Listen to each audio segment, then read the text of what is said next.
wabarakatuh. Selamat siang semua. Bagaimana kabarnya hari ini?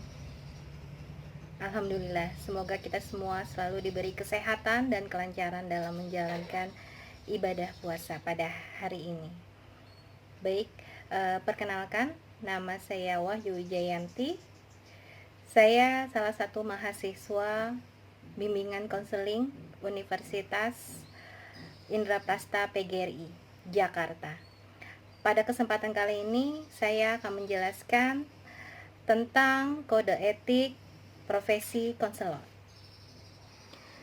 Profesi konselor merupakan pekerjaan atau karir yang bersifat pelayanan, bantuan keahlian dengan tingkat ketepatan yang tinggi untuk kebahagiaan pengguna berdasarkan norma-norma yang berlaku.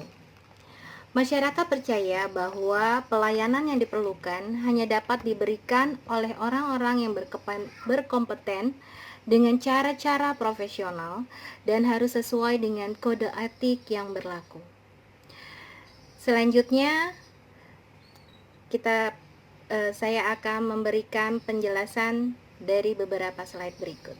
Selamat menikmati. Baik, selanjutnya saya akan menjelaskan tentang apa itu kode etik. Kode etik adalah seperangkat standar, peraturan, pedoman, dan nilai yang mengatur atau mengarahkan setiap perbuatan, tindakan dalam suatu perusahaan, profesi, ataupun organisasi bagi para pekerja dan anggotanya. Dan selain itu juga untuk berinteraksi dengan masyarakat. Sedangkan kode etik profesi adalah pola aturan atau norma, tata cara dan pedoman etis dalam melakukan suatu kegiatan atau pekerjaan yang harus diperhatikan oleh setiap tenaga profesi. Selanjutnya, apa sih etika profesi bimbingan dan konseling? Etika profesi BK adalah kaidah-kaidah perilaku yang dijadikan rujukan bagi seorang konselor atau guru BK dalam melaksanakan tugas dan tanggung jawabnya dalam memberikan layanan BK kepada para konseling. Baik, sebelum saya menjelaskan tentang dasar kode etik profesi bimbingan dan konseling, saya akan memaparkan garis besar kode etik profesi konselor menurut Apkin dan Iki. Yang pertama, kualifikasi. Kualifikasi ini berisi kualifikasi guru-guru BK atau konselor yang harus dimiliki. Yang kedua, tentang informasi, testing, dan riset. Untuk riset, ada ketentuan waktunya dalam pengumpulan riset. Yang ketiga adalah proses layanan. Yang keempat, konsultasi dan hubungan dengan rekan sejawat atau ahli lainnya. Yang kelima, hubungan kelembagaan. Yang keenam, praktik mandiri dan laporan kepada pihak lain. Laporan kepada pihak lain ini contohnya adalah jika seorang atasan membutuhkan laporan dari layanan yang sudah kita berikan. Tentu saja dengan mempertimbangkan beberapa asas yang harus kita patuhi. Yang terakhir adalah ketaatan kepada profesi. Selanjutnya, apa sih dasar kode etik profesi bimbingan dan konseling?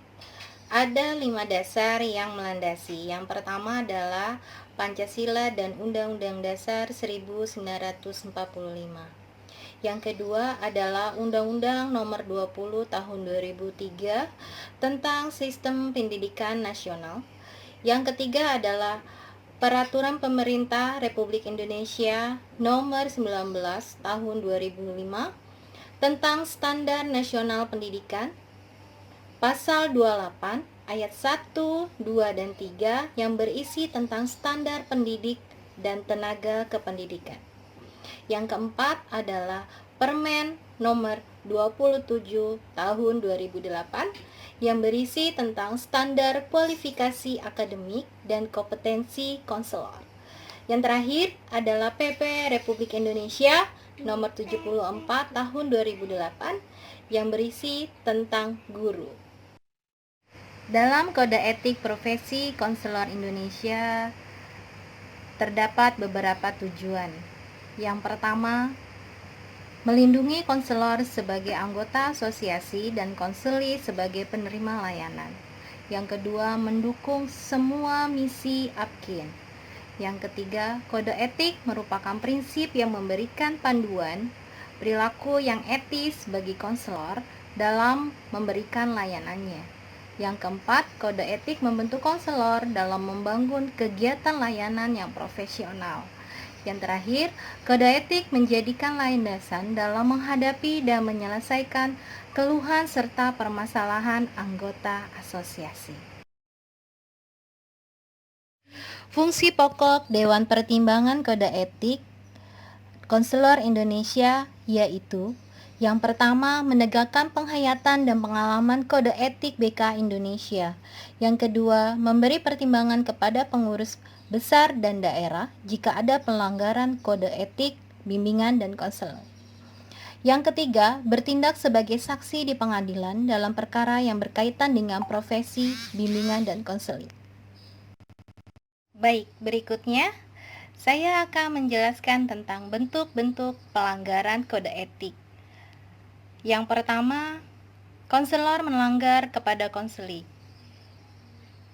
yaitu misalnya 1. Konselor menyebarkan atau membuka rahasia konseli kepada orang lain. Yang kedua, konselor melakukan perbuatan asusila terhadap konseli. Yang ketiga, konselor melakukan kekerasan baik fisik maupun psikis terhadap konseli.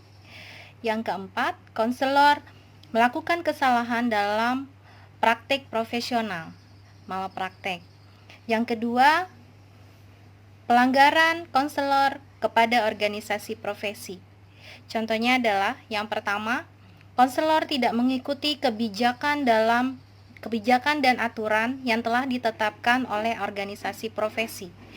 Yang kedua, konselor mencemarkan nama baik profesi. Bagaimana bentuk pelanggaran konselor terhadap teman sejawat dan profesi lain yang terkait?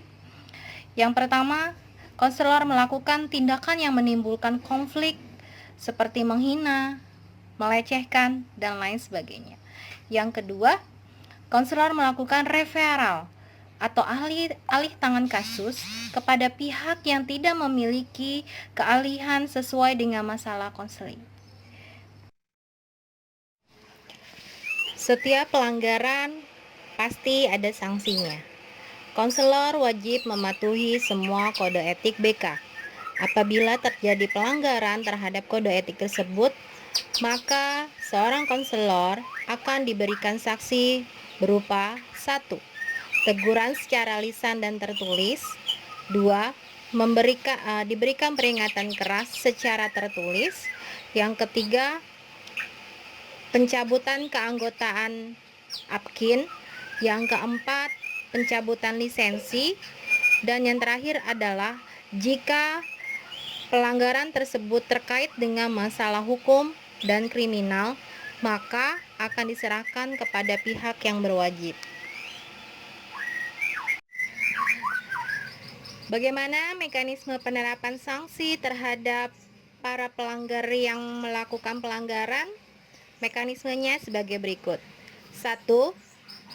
Pertama-tama, biasanya kita akan mendapatkan pengaduan dan informasi dari konseli atau masyarakat. Setelah mendapat pengaduan, maka pengaduan tersebut disampaikan kepada Dewan Kode Etik di daerah.